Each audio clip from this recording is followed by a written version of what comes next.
Welcome to Microcap Moments, a podcast from Shore Capital Partners that highlights the stories of founders, investors, and leaders who have taken on the challenge of transforming ideas and small companies into high-growth organizations. The journey of building and scaling a business takes one down many unexpected paths. It's a journey where we learn from our mistakes, fall down often, but have the entrepreneurial grit to pick ourselves up and persevere. Within this series, we will share these stories of success and failure, of the challenges and the rewards faced by those who dare to dream big. And through their lessons learned, we hope to inspire others who are on a similar journey of becoming, growing, and leading. In this episode, I talk with Amy Madden, the Chief People and Culture Officer, and Suzanne Norman, the Vice President of Patient Services at PRO-spectus. Our conversation starts with why both Amy and Suzanne left multi-decade careers with very large companies to join PRO-spectus and help grow a company that's still led by its founder. We talk about the importance and power of team culture in building and scaling a patient-first always mission, particularly the importance of staying scrappy. I ask about how PRO-spectus has managed both being in the Inc. 5000 fastest growing companies and has achieved a Great Places to Work designation. Amy and Suzanne share how they are investing in the development of their leaders and managers with the clarity that Pro can't grow if their people don't grow. With that in mind, we talk about how PRO-spectus implemented performance management and how they balance the implementation of performance and values-based goals. Perhaps most importantly, Amy shares that all Pro team members are owners in the business and discusses how this creates unique transparency around business performance, unique accountability for individuals and teams, and unique motivation to grow and help the company grow. Well, welcome, Amy and Suzanne. Thank you for joining me today. Will you start just by introducing yourself? Maybe, Amy, you go first and say your name, what you do, and where you do it. Good morning. I'm Amy Madden. I'm the Chief People and Culture Officer for PRO-spectus. And hi, I'm Suzanne Norman. I'm Vice President of Patient Services for PRO-spectus. So will you start just by, Amy, explaining what PRO-spectus does? Sure. So we are a patient access solutions company. We partner with pharmaceutical companies, biotech, med device, specialty pharmacies, where we help them to navigate the different barriers to get the patients access to the care and therapies that they need.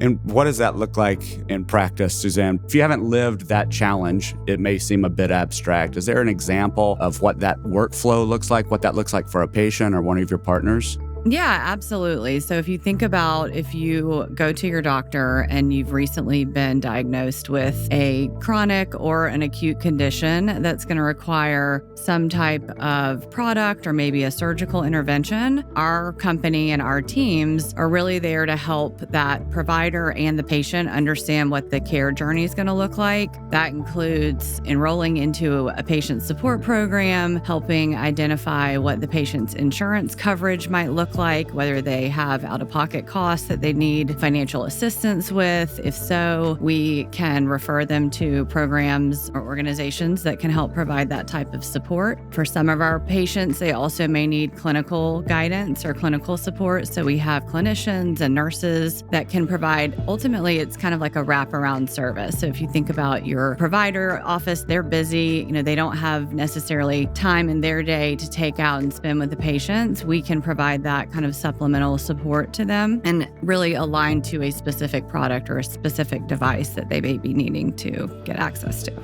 So who reaches out to you? Who initiates the conversation with PRO-spectus to help me as a patient along that journey? How does that work? So generally we, like on the very front end, we would be partnering with the manufacturer, so the pharma company or the medical device company, to establish the program. And then we do have really programs that offer both either patient-facing enrollment, so the patient or the caregiver can contact us directly, or it may be provider-initiated. So both of you have had long careers prior to joining PRO-spectus. And Amy, I'd love to just hear a little bit about your background and why joining PRO-spectus was the right move for you 2+ years ago. Well, I spent the majority of my career growing up in global Fortune 500 companies in both human resources and transformation, and really had some great experiences to learn how to create change on a very large scale through a variety of different enablers. And then I had this opportunity to kind of tiptoe into this private equity space several years ago, and it really brought together my passion for building and creating all kinds of solutions to really drive an amazing patient experience. And so really was able to kind of blend both of those areas. Yeah. And what about you, Suzanne? What brought you to PRO-spectus? So prior to joining Pro, I worked for almost 20 years for a Fortune 10 company. It was another patient services organization. So my background really is patient services. I grew up there. I started in operations, continued that journey, had a chance to lead large teams. And ultimately, the size of the organization just became a little bit bigger than what I was looking for. And when I decided to explore other opportunities, I had a chance to start talking with the leadership team at Pro, and it really felt like just the right place for me. It was still doing the work that I love doing, which is helping patients get access to therapy. But I felt like in a smaller company, I was going to be able to really make an impact with the work that I was doing, and also just have the opportunity to really grow and build a team, which is something I've always enjoyed doing as well. I'd love to hear your thoughts. I mean, you guys joined, granted, PRO-spectus had partnered with Shore, but the company was founded and still led by Sharmi Jurgwin, who is still leading the company, building the team, the driving force behind it. What has been your experience coming from really a large company background for both of you into a company that's going to be large, but is in those early stages and still founder-led? Just any thoughts for you, maybe Suzanne first? Yeah, I mean, I think Sharmi is very dynamic. She's a great leader, and she really sets forward the mission of patients first always. And you see that in every interaction with her, whether she's talking with a prospective client, whether she's meeting with a team member. She really embodies that kind of mission and vision that she has for the organization. And I think to me, that was one of the things that really attracted me to Pro, is I felt like from the top down, that message just really resonated. And I could see that the team and the people that she has surrounded herself and her organization with carry that forward in the work that they're doing. You know, there's some really interesting things around PRO-spectus, and it's hard to, at times, really verbalize what those are. We talk about our secret sauce. We talk about kind of the feeling, which is all rooted in the culture that Sharmi has built. So she really built a culture that was grounded in care and empathy, patients first always, and really being able to kind of connect that to the performance. We are very scrappy. We are a very scrappy team. We're going to come out and be underestimated at all times. And even in a functional type of position that supports the business, you still have that opportunity to kind of be that scrappy enabler that really creates the opportunities for our team members to drive those patient experiences through their own personalities and their own service levels that they do when they interact with the patients. Is it fair to say that you're maintaining a bit of a chip on your shoulder, a little bit of a startup hustle, that despite the success, it feels like there's still that drive behind what you do? In order to work for PRO-spectus, you have to be so passionate about helping patients, but you also have to be extremely nimble and quick and agile in any position that you're in. And it really, number one, is very fun, but it is also very rewarding. It's very hard work. And our team members are interacting with patients that have very serious, rare diseases that are very unique. And what we can get them changes the day they're having. So and their ability to engage in everyday life activities that you and I may be able to do without those medications and therapies. And so it really kind of brings that all together, but we are certainly scrappy. Well, and say a little bit more just for anybody listening. Suzanne, can you give us just a bit of context about the size and stage of the company? Obviously, still founder-led, partnered with private equity. Y'all have been in big companies. This is a smaller company, still has some of that startup hustle. How big is the company? What's kind of the stage from your perspective of the company? Yeah, I think that we're really right now in kind of rapid growth mode. When I joined the organization, we were around 150. I think we've grown since then, which hasn't even been 12 months yet, and we're continually hiring. So we are definitely in growth mode. We're, looking for individuals who can bring in, like Amy mentioned, that passion, that care. And really, I try to identify people who, it's not their first job. They have already demonstrated the ability to do this. A lot of them have really depth of experience and clinical backgrounds that align very well with our patient populations so that they have a true deep understanding of what that patient's going through and can engage with them in a really meaningful way. That's a really good point. We have, quite a depth of clinical credentials in our positions that are facing the patients, working with the patients, working with the clients. So it does bring a different element. It's not your first job, and it really is going to be professionalized around your clinical offerings. And I think one of the fascinating things and really compelling things about Pro-spectus and where you are today is you've been recognized both in the Inc. 5000 as one of the fastest growing companies, and you've also been certified a great place to work. Amy, can you just talk from your position, from the people and culture position? How do you do that? How do you think about scaling that really compelling culture and that spirit that Charmy has built the company around while growing the way you're growing? I would look at that a couple different ways, Anderson. Our culture is about our behaviors. It's how we behave with each other. It's how we behave in our jobs. It's the words that we use. It's the feelings that we create, the service experiences that we provide. And we thread all of that through the entire employee life cycle. So your journey starts with us from an onboarding standpoint and how we thread through all those different elements to the development journey to,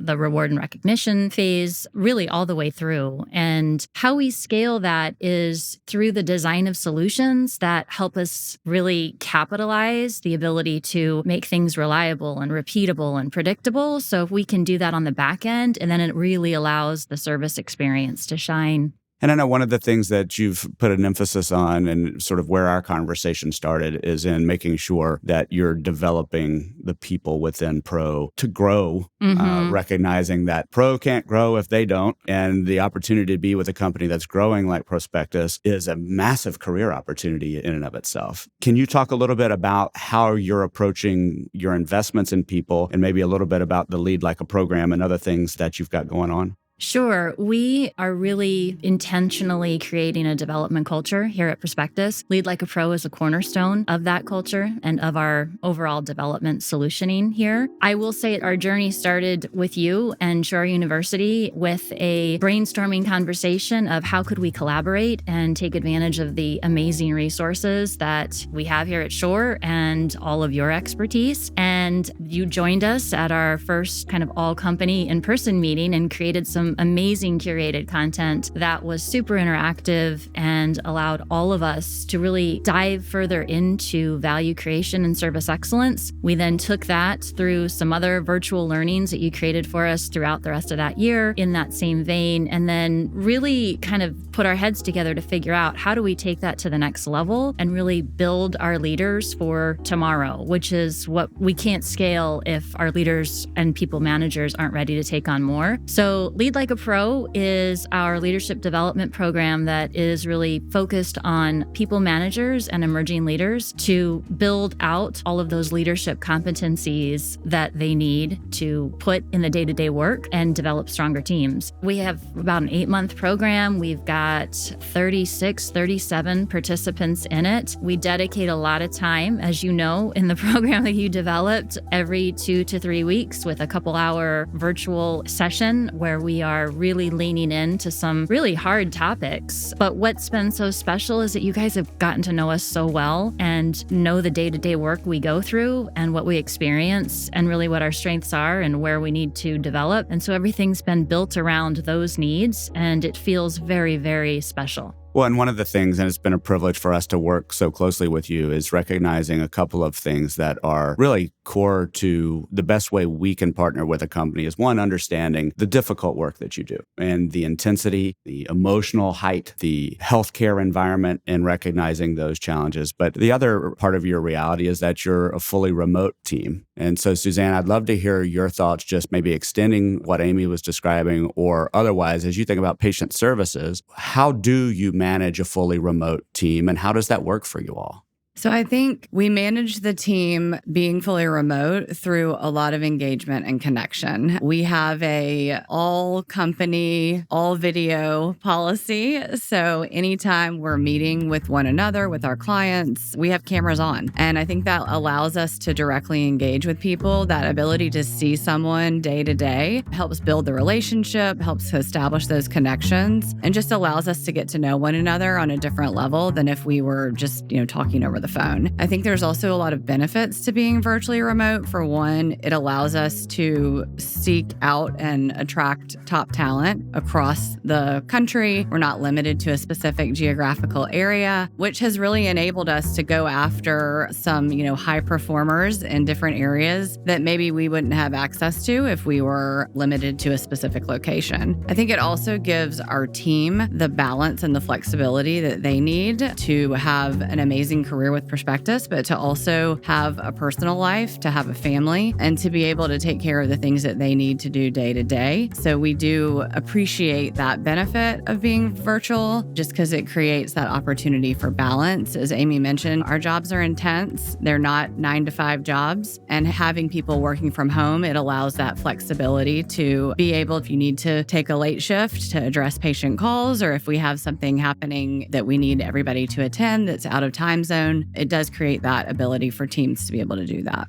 And how do you think about, given the intensity of the work and, as we were describing before, the challenges in the real world of working with people who are really sick and have rare diseases and those kinds of things, how do you manage supporting and sustaining a team in a remote environment where you can't pop into somebody's office or in their cube necessarily and tell that they're having a tough day or they just got off a tough call? Just curious how you all think about it, because this dovetails with this idea of having a really strong and really caring and really supportive culture, which can kind of seem to run counter to being a fully remote team. I think there's a couple of things that we do. I mean, we definitely leverage tools and resources. So we have our Teams chats that all of our team can participate in. There are regular check-ins scheduled with team members. We hold weekly team meetings. So it's all about that connection and engagement, right? So it's making sure that even if you can't walk down the hall to somebody's office, that they feel like they have the ability at any point to reach out to a leader, to Sharmi, to others within the organization, just to share what they're going through and to maybe ask for, advice or feedback on how to manage something differently.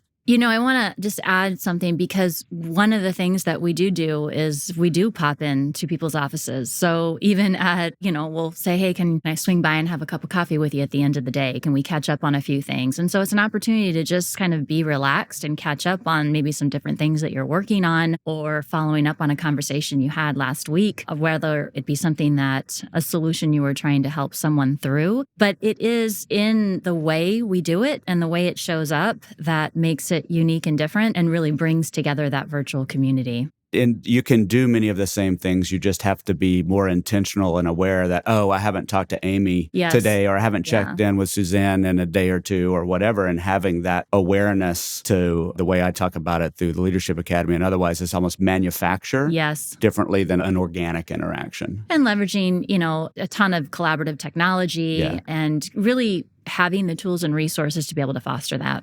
I want to go back to the people development conversation as well, Amy. And and then Suzanne, I'd love your thoughts too, because y'all have both been from big companies. But when you look at the stage of PRO-spectus and you look at where the company is going and you think about the team that you have and the team that you want in place, what are the areas of growth that are sort of your priorities that to get to that next level, our team that's involved in Lead Like a Pro, or the next group that we hire, we've got to develop these skills that maybe aren't there in an early stage company? That's a great question. So we're constantly thinking, not just now, but how do we do what we need to do to scale us 6 months from now, a year from now, 2 years from now? And whether that is creating career paths, learning development tracks, we're working on a lot of projects right now that really are going to hit in 2026 to prepare us for that next step. It again is creating the solutions that are going to enable that consistency to where we can do the things that we do do the same way, allowing us to really scale. And we did a lot of things, a lot of different ways in the beginning. And so it's really being able to figure out how do we drive process optimization, eliminating waste from processes to really condense the time that we're spending on really the steps that we're taking and in what we're doing on a day-to-day basis, and bringing that all together to really expedite, the service element. So we do that from a people and culture standpoint, whether it's, you're in finance or technology, whatever you're doing to support the business, we're constantly looking at that process optimization to really help move things forward in a very rapid way, and that we can continue to scale upon.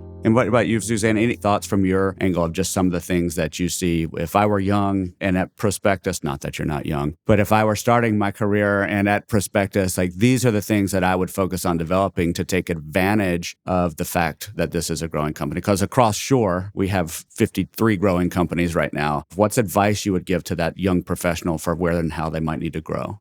I think a lot of it is building out the leadership competencies, and Lead Like a Pro is really helping to do that with our teams. That's something that just coming in the door, recognizing this is a team of leaders who most of them have grown up within this organization, and that's been really rapid growth. And sometimes when that happens, as Amy mentioned, you don't have the time to really develop those skills. So you're kind of put in a position and testing out the waters without necessarily having all the tools in your toolbox that you need. So I think that's what we're really focusing on, especially with our new leaders or those that have demonstrated the potential to become leaders, is enabling them to grow those leadership skills, thinking about how do you have crucial conversations? How do you manage performance? How do you work in a virtual environment as a leader? What are the best practices? So I think that's definitely part of it. The structure and process is also important. That's another area that we're really focusing on to ensure that we can provide that consistent experience. We want every provider, every patient, every caregiver that we interact with to have a consistent, high quality experience with our company. So ensuring that as we grow, we're bringing people on who, again, are demonstrating that they already have those behaviors and they understand the impact that they can make, but then also partnering with Shore and others to look at how do we continue to develop our leaders and how do we kind of plan for the next class of leaders that's going to be coming behind.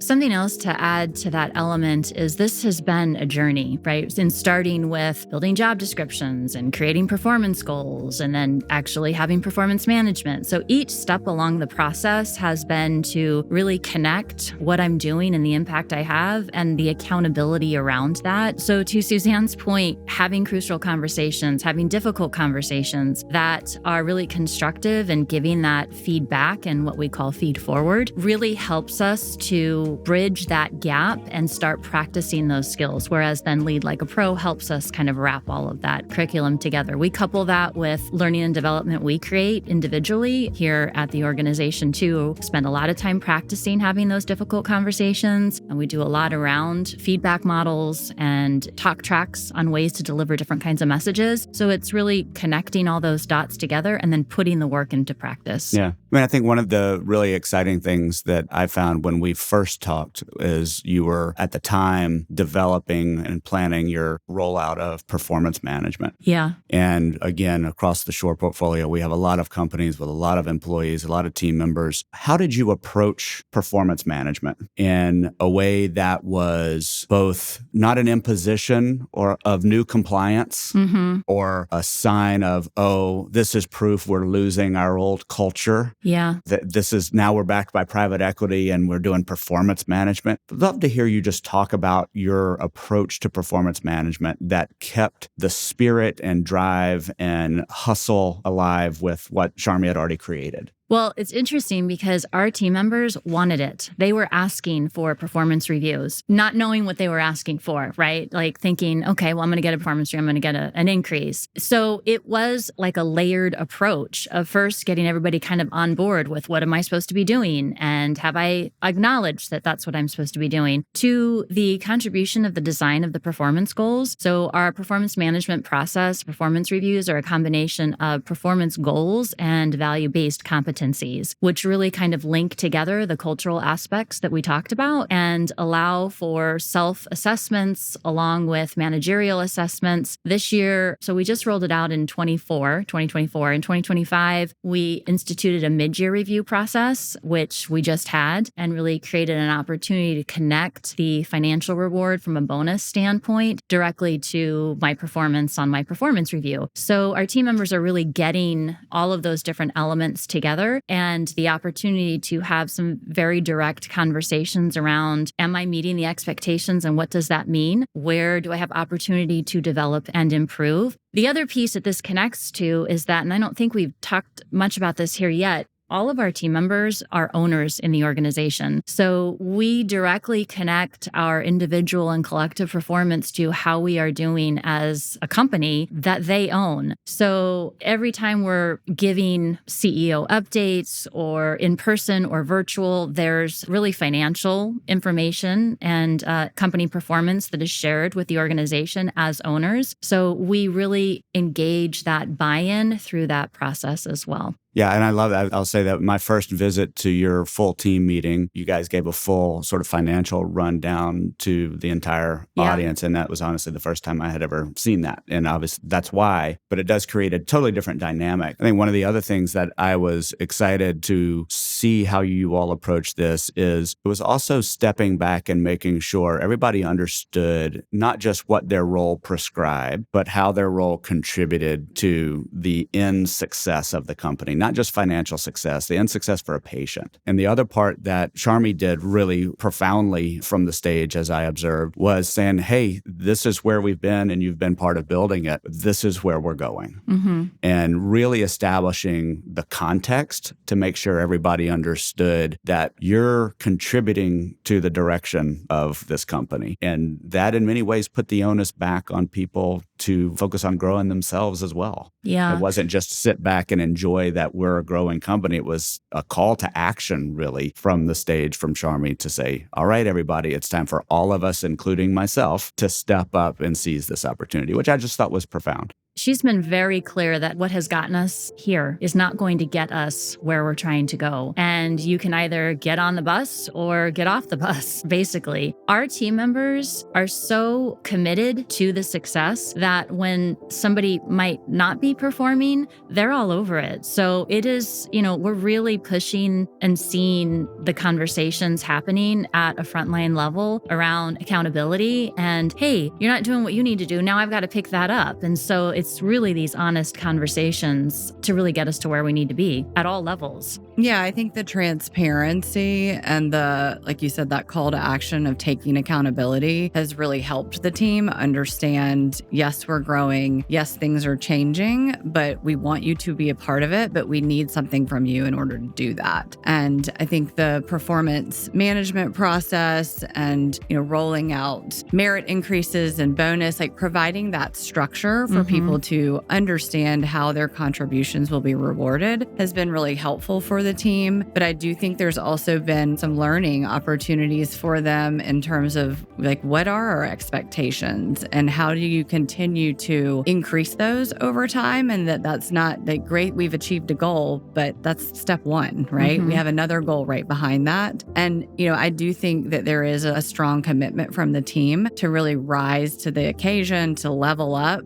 They want to be successful. They want to be a part of what we're doing. So that's been really exciting to see. So just to kind of wrap things up, I'd love to hear from each of you. Maybe Suzanne, you go first. What's something you're working on right now that you're really excited about? So we are partnering with a current client who we launched a program with about a year ago. And, the program, I will say initially, successful, but not as successful as we wanted it to be, as they wanted it to be, just in terms of patient education and awareness of the services that were available to them. So we have recently kind of engaged in a relaunch of this program, and they have some new leaders that have come in with different ideas and different experiences. We've made some changes on on our side to really align our leadership team to best support those changes. And we are going to be relaunching the program kind of with an expanded service model, new offerings for patients, really to go out and just make sure that the community, and this is a COVID-related product, so to make sure that the community knows about this service, knows about the solutions that we can provide, knows about the help that they can take advantage of. So I'm really excited to relaunch that in September. Yeah, and I just love the reality of launch and learn and iterate and relaunch. I mean, this is the process of building a company, right? Absolutely. Lots of iteration. Yeah. What about you, Amy? What are you working on right now that you're excited about? One of my favorite projects we're working on right now is an onboarding experience. So a 30, 60, 90-day onboarding experience that, again, is very scalable and repeatable and will enable new hires really to have the same structured experience in their first 90 days with assessments. We have built in and check-ins with both from a people and culture standpoint and the operations standpoint, but we're coupling that with training tracks by role. So you really kind of go through each step of the trip, let's say, and get your kind of stamp as you're moving through on your passport through this entire destination. So we're really excited about that and bringing all of those different elements together to really set people up for success and be able to do it consistently and over and over and over again, whether you, again, are new to PRO-spectus or you are kind of taking on a new role with the organization. What haven't I asked that I should have asked about PRO-spectus, about your work, the growth of the company, culture, people, programming that you're doing, anything else that I haven't asked you about that you want to make sure we try to get on the record?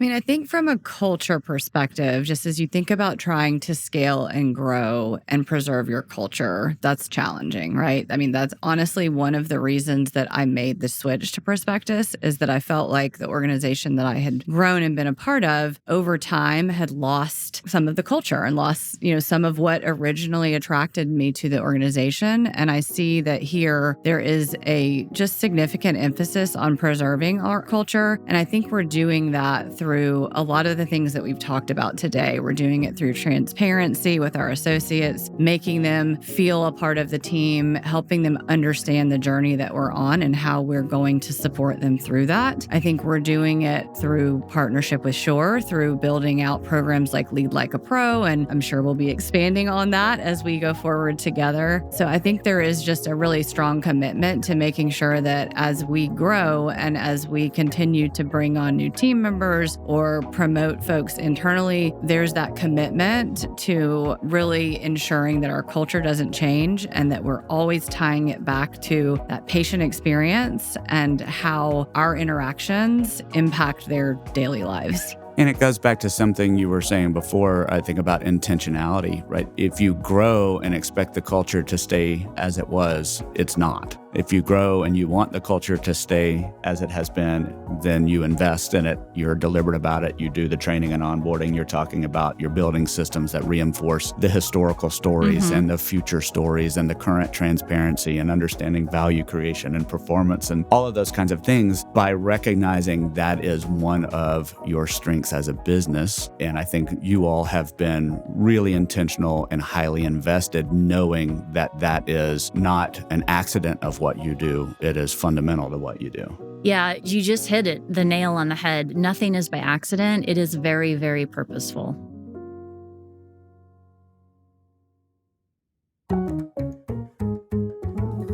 If you enjoyed this episode, check out our other Microcap Moments episodes at www.shorecp.university/podcasts or anywhere you get your podcasts. Here you will also find our Bigger, Stronger, Faster and Everyday Heroes series, each highlighting the people and stories that make investing in the lower middle market unique. This podcast was produced by Shore Capital Partners, with story and narration by Anderson Williams, recording by Austin Johnson, editing by Real Audiobooks, sound design, mixing, and mastering by Mark Galloop of Real Audiobooks. Special thanks to Amy Madden and Suzanne Norman. This podcast is the property of Shore Capital Partners, LLC. None of the content herein is investment advice, an offer of investment advisory services, nor a recommendation or offer relating to any security. See the Terms of Use page on the Shore Capital website for other important information.